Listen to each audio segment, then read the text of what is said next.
Il était une fois, dans un village nommé là-bas, des gens qui s'aimaient et qui vivaient dans un esprit très convivial et bienveillant. On venait des 4 coins du monde, goûter à leur joie de vivre. C'était presque aussi beau qu'un conte de fées. À mesure que le village de là-bas fleurissait et rayonnait, la jalousie grandissait dans les esprits des envieux de leur entourage. Alors, une nuit sans étoiles, parce qu'apparemment, c'est dans l'obscurité que les complots se tissent. Les plus grands sorciers du voisinage concoctèrent une potion pour rendre le cœur de leur adversaire gris et triste. Ils jetèrent le sortilège sur les habitants. Ce sont les plus fragiles qui furent touchés en premier. Tous les matins, une couleur disparaissait du paysage. Le rouge passa en premier, les pommes, les coquelicots, les toits des maisons se colorèrent de gris. Les habitants perplexes ne comprenaient pas du tout ce phénomène. Face à l'inexplicable, ils devinrent suspicieux et accusateurs les uns les autres. Karim, le plus émotif des habitants, brisa le silence. « Je suis sûre que c'est toi, Maurice, qui as aspiré les couleurs de mes pommiers. » « Quoi ? Comment veux-tu que j'aspire les couleurs, cher ami ?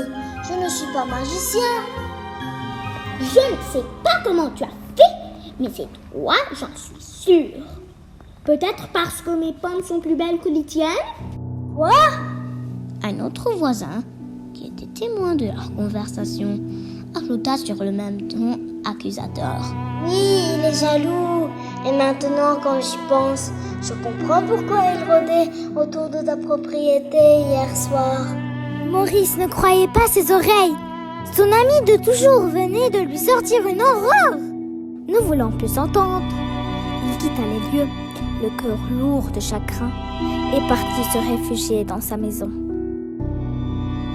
Petit à petit, les couleurs avaient complètement disparu, et avec elles, la fraternité et la gaieté au village.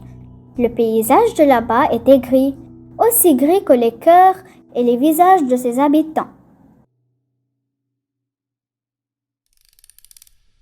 Des murs énormes se dressèrent entre les maisons. Les voisins ne pouvaient ni se voir ni se parler. Le plan ingénieux des sorciers avait réussi. Un jour, une lueur d'espoir éclaira le visage d'un petit garçon nommé Gabriel. Il avait trouvé par hasard une petite fissure dans le monstre de béton qui le séparait de son meilleur ami. Il était fou de joie à la seule idée de pouvoir communiquer avec lui. Le petit essaya tous les matins, en cachette, des heures durant de creuser avec une petite cuillère dans le mur. Après des mois d'efforts, le moment arriva où Farid, c'était son prénom, l'a finalement entendu. Passé le cap de l'excitation et des histoires interminables à se raconter. Gabriel et Farid décidèrent chacun de son côté de peindre leur jardin avec les moyens du bord. « Je n'accepte pas de déclarer vaincu, dit Farid. »« Je suis tout à fait d'accord. Pas avant d'avoir essayé, répondit Gabriel. » Et c'est ainsi qu'inlassablement, tous les matins, Gabriel et Farid, tubes de peinture et pinceau en main, décidèrent de changer la réalité morose. Ils peignaient arbres, fruits, pots de fleurs, toits de maisons, murs, coccinelles.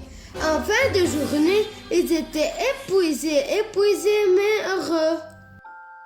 Heureux d'avoir vu, même pour un bref instant, les couleurs d'autrefois. Et chaque jour, ils recommençaient avec le même enthousiasme et la même détermination. Face à une telle persévérance, les parents finirent par réagir. Le père de Gabriel se prononça en premier. « Lélia, aujourd'hui je réagis. J'aide notre fils. Je vais peindre moi aussi, ça ira plus vite. » Et c'est ainsi que les parents mirent la main à la pâte. Comme par magie, les ondes positives qui émanaient de ces deux familles finirent par atteindre de plus en plus de maisons. De plus en plus d'habitants commencèrent à peindre avec des couleurs gaies et flamboyantes. Des sourires timides se dessinaient sur le visage des habitants.